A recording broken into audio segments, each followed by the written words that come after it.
Welcome to Chamber Web TV. These are one-on-one interviews with business and political leaders in our community, and today in our community of Cambridge and North Dumfries is none other than Her Worship, the Mayor of the Township of North Dumfries, Sue Foxton. Sue, welcome. Always a privilege to be with you. Not a privilege. Always. It's always, you and I have known each other for, well, we're not going to say how long. Let's say it's long enough. Yeah. We were both in the political arena at the same time. You're about, maybe not quite, a little bit over a year away from finishing your first term as mayor. Without really committing, do you like the job? I love the job. There you go. So that's probably a pretty clear indication that Mayor Sue Foxton is going to hang her hat on the rung one more time at least, right? For sure. That's good. So you started in 1998 Yep. as the ward councillor for which ward? Ayr. For Ayr. Road 1, yeah. The biggest center of population in the township. Awesome. Yes. Are you an Ayr girl? No, I'm a Galt girl. I know I'm not even supposed to say that. I was supposed to be Cambridge, but I was born and raised here. Yeah, I know, but you've been in the township for many, many years. Yes, probably 35, 40. Yeah. But you know what? This is interesting because we obviously our communities, the Cambridge community, Galt, Preston, Haspler, and the township of North Dumfries have a long and historied relationship because you virtually wrap around us. Yes. Three sides roughly. We cuddle you guys. Yes, you are. You stop us from falling down into Brantford. Actually, is what you do. But a lot of people, all of for many years, your services and your shopping were all in Cambridge. A fair amount. Now, as all areas have become more transient, the 401 is where our children learn to drive on. So anything's at their doorstep. And but now the growth of the community, you have a wonderful community center there. Yes. That was a painstaking process. Actually, it wasn't as cumbersome as a lot of other projects. Mm-hmm. And it went relatively smoothly if you figure from start to finish. So, you don't have a twin on there? Not yet. Do you think that's going to come? That will be decided by the people, and they will be given options such as a twin ice pad, or a swimming pool. The people will decide. Do you think there's a lot of, I call them urbanites who have moved from Kitchener, Waterloo, Cambridge into the township. They want the rural lifestyle in a slightly urban setting, but they're used to amenities, and they're used to amenities being relatively close to them.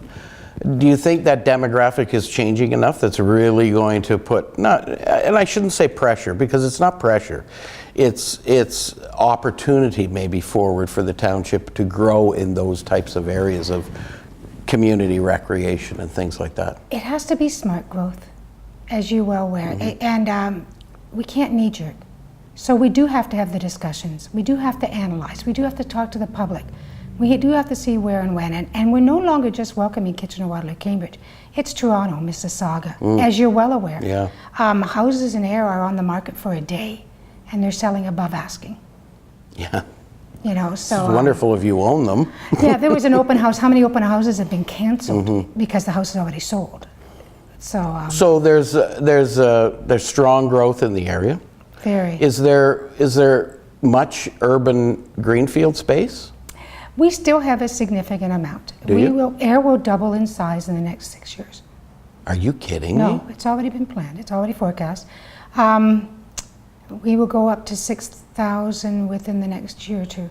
Wow. Yeah. Is there any other urban area of the township that will experience growth? No, it's not allowed based on the provincial policy and all policies. So there are hard lines around a lot of what has urbanized right now. Yes. And I'm thinking more particularly along Shellard Road and in that area where it's not dense by any means, but those are more estate lots, I would think, and it'll probably stay like that for many, many years. It's a significant wetland. So it was protected. So for years and years and years, and I'm going back to my first term of council in 1998, there was such a thing called the Beverly Amendment. Yes. And at that time, people could apply if they had a acreage of such a size to make 2 other lots on that. The Beverly Amendment was stopped probably about 8 years ago. Oh, really? So all the commitments done. Not all the people have built yet. So they're still on the books, but that will be the only growth allowed there. Wow. So the only center of growth is really in the township of North Dumfries is going to be in Ayr. Correct. That's the urban center of the township. Wow, that's so what are the challenges that you see going forward, recognizing that, you know, that doubling in size? What pressures do you see on the municipality? No, okay, let's start at a social level. So we were just talking about social media. So there's this Facebook page that got on and they were complaining about the growth and all these new people coming in and it's going to kill our small town and it's going to do this. And I really commend this one woman who, after weeks and weeks of reading these, went online and said, "You make me feel like a criminal. I came to your small town because I loved it. I loved the atmosphere and the warmth and friendliness. And now you make me feel like a criminal." And so I wrote an article saying what kills small town isn't people coming in. It's when we create an us and them. When we say, this is only good enough for us, but nobody else can come. Yeah. That's when you kill small town. When you stop being inclusive. When you stop looking a stranger in the eye and saying hi. The biggest problem, one of the biggest problems in Ayr is when you go for a 15-minute walk, it takes you an hour and a half. Yeah. Because everybody stops and talks to you, whether they know you or not. And that's the most wonderful thing about it. When I first moved there, my husband and I, we would go to work, and I worked in Kitchener, he worked traveling. We'd come home, my driveway was shoveled every night. It took us months to find out who shoveled our driveway. You know, and when I raised my kids, we would sneak out on snowstorms and shovel the seniors' driveways, and then we'd go to church on Sunday and listen to them talk about trying to figure out who did it. Who did it? Yeah. That's small town. We still have that, and the only time it changes is when we change. As a municipality, we have to do smart growth. We have to look at the density, and again, I've asked Minister Morrow several times, this new density will hurt us. If we follow the 80 per person hectare density, and we have to take up then the extra spots that exist today. So if there's a development that has 45 persons per hectare, we'll have to make up the other 80 in another area. That will kill single family homes. Yeah. And does it really speak to the reason why people want to move to an urban setting? And that's what I said to the minister. I said, I love the diversity of Ontario. Working in Cambridge, or I could do a 5-minute drive and be out in the country. And in Ayr, you can walk to the countryside. And that will all die with the density.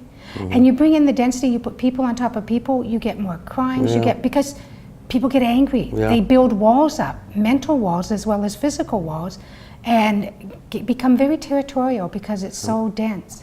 Human beings can live with each other, but not too close. That's exactly right. That's right. I often say, people say, well, how many people can fit in this room? And I say, well, 50 if you love each other. But that's the trick. You got to love each other. And if one doesn't. But it's not just that. We're killing the diversity in Ontario. I love our area.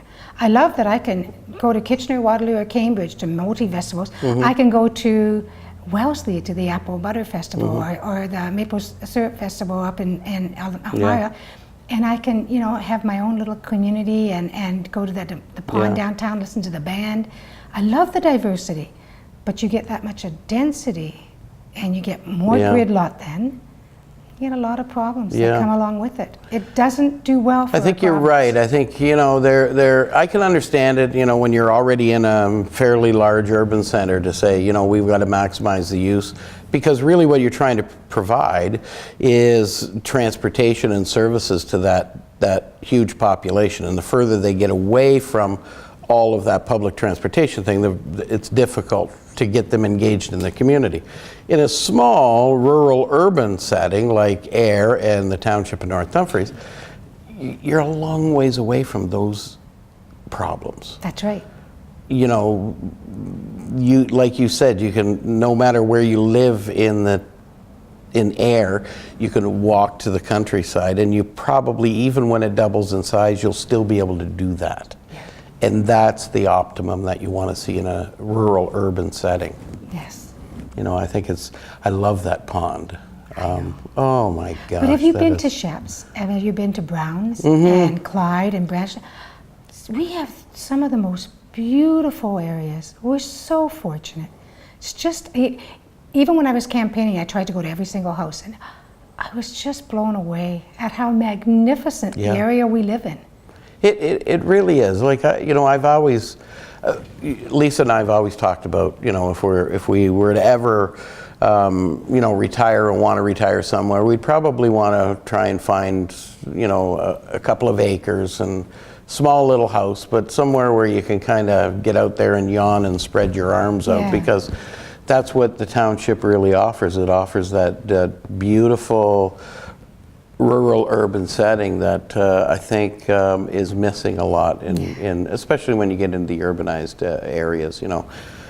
But the beauty of it is, you living in Ayr, in 12 minutes can be downtown Cambridge or downtown Kitchener or downtown Waterloo. Or Brantford, 45 minutes to London, because we're right on the 401, and 45 minutes to Toronto some days. Yeah, well, yeah, give or take the odd bit of traffic congestion, but no, it is, and you know, I've always loved the township of North Dumfries. I've always got along with your predecessors as well, all the way back to Joe Martin's years and years ago when he was the mayor of the township as well. But you've always had that real spirit of community. It doesn't matter where you live in the township. I can remember years ago doing when I first came to the chamber and doing a mayor's debate for the township. And you know, it was amazing. You do a mayor's debate in an urban setting of 130,000 people and you get 120 people out. You do, you know, the mayor's debate in the township with 10,000 people and you get 120 people out. You know, everybody's interested in what's going on. And I found they were very polite, but very open with their feelings. And do you find that with your constituents? Yeah, which is really nice. You're not dancing around things. You get to address things right away. Yeah. And head on. I think it's so important that we embrace that. You know what? We have an attitude that we can do. They're a can-do community. So somebody gets a vision and they put it into action. Yeah. And isn't that a wonderful thing to say about Canadians, that we can do? And their heart's in it. Their heart and soul. A lot of people say, oh, these are just bedroom communities. Don't bet your life on it. No. Go to downtown. This is their lifestyle. This is their lifestyle. Go downtown Ayr. It's worth the visit. Yeah. There's no question about it. Or any of the little hamlets that we have. You know, their hearts are in it. Each of them are so proud of where they live, and they are invested in it. Now, Sue, part of your role as well is to be a regional councillor. You represent the township at the region of Waterloo with everybody. So you really are sitting there at a table of with 500,000 or more constituents at the table. How do you find that role, coming from that, you know, sitting around the township council table and making decisions that the township would make? How do you find that? How does it change when it gets to the regional level? In the back of your mind, your heart is the township. Your brain has to look logically at how you want your region to look. And then it's for the better of all. Your goal is always to be for the better of all. And if you don't see the better for all, then you have to bring that forward and say what you don't think is right. An example is your LRT route. I listen very carefully, but I listen a lot to your representatives on that council, because it is your home, it is your turf. And what you say and what your public say has an awful lot of weight with me, because it is your community. And so I have to really give credence to what your people and your representatives say. I think that's so important. That's what's sometimes missing in some levels of government that you and I have worked with and continue to work with, is that for some reason or another, you know, politicians change when they become the elected politician. And it shouldn't be that way. Your heart needs to be, you know, your heart was always in doing something better for, really it started off doing something better for Ayr. But in the township as well. Your heart has been able to stay right there for what, 10 years. Oh, in the township? Yeah. Oh, no, it's 1998, Yeah. so that's almost 20 Oh, years. 20 years. Yes, 20 years. Yeah, that you've been able to, keep your heart focused on doing what's right for the people, not doing what's maybe Sue Foxton wants. Oh, Sue Foxton doesn't want anything. She Yeah. wants to do what's right for the people, but it's not that. It's who we serve. It's an attitude of service. Yeah. We serve. It's not an attitude of power. Look at me, I'm big, wonderful Sue. Yeah. It's not that at all. It's, I'm meant to serve. I really am.